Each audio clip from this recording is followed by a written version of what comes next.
जीएफटी हिंदी 26 अक्टूबर आत्म स्वीकृति का मार्ग। आज स्वीकृति पाने का सबसे सफल माध्यम है सुधार के 12 कदमों पर अमल करना। आईपी नंबर 19 आत्म स्वीकृति। हम में से बहुतों के लिए हमारा एडिक्शन काफी शर्मनाक रहा है। हम दूसरों से छिपते फिरते थे क्योंकि हम आश्वस्त थे कि अगर किसी को भी यह पता चल गया कि वस्तुतः हम हैं क्या, तो वह हमारा बहिष्कार कर देगा। एनए आत्म स्वीकृति सीखने में हमारी मदद करता है। हम में से बहुतों ने एनए की मीटिंगों में मात्र सम्मिलित होकर और अपने साथी एडिक्टों की कहानियों से अपने अनुभव को सुनते हुए और यह पाते हुए कि दूसरों ने भी वही सब कुछ महसूस किया है जो हम स्वयं अपने बारे में महसूस करते रहे हैं, हमें एक जबरदस्त राहत मिली है। जब दूसरे पूरी ईमानदारी से हमारे साथ खुलते हैं, बताते हैं कि वे क्या हैं, कौन हैं, तो हम भी वैसे ही करने की सोचने लगते हैं। जो ही हम अपने बारे में दूसरों के समक्ष अपनी सच्चाई उगलने को तैयार होते हैं, तो ही हम अपने स्वयं को स्वीकार करना सीखने लगते हैं। फिर भी खुद को जाहिर करना तो केवल आरंभ ही है।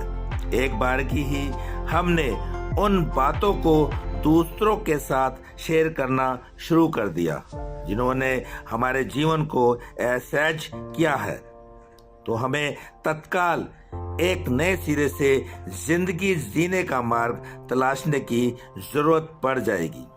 और फिर यही वह बिंदु है जहां एनए के 12 कदमों की जरूरत पड़ती है। हम एक उस शक्ति की अवधारणा विकसित करते हैं। हम विस्तार पूर्वक अपने जीवन की कार्यसूची तैयार करते हैं, अपने स्पॉन्सर से उस कार्यसूची पर चर्चा करते हैं। हम अपने ईश्वर से प्रार्थना करते हैं कि वह हमारे चारित्रिक अवगुणों को दूर कर दे, हमारी सारी कमियों को दूर करे जो हमारे कष्टों का कारण रही है। हमने अब तक जो कुछ किया है, हम उसका उत्तरदायित्व अपने ऊपर लेते हैं और उन्हें सुधारने के लिए अग्रसर होते हैं। हम इन समस्त अनुशासनों को अपनी दिनचर्या में स्थान देते हैं। अपने हर कार्य में इन सिद्धांतों पर अमल करने लगते हैं।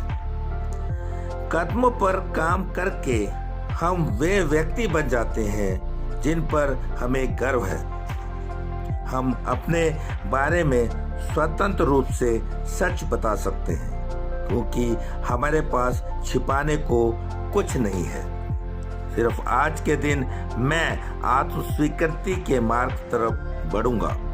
मैं अपने को जाहिर करूंगा, सच्चाई बयां करूंगा और एनए के कदमों पर चलूंगा।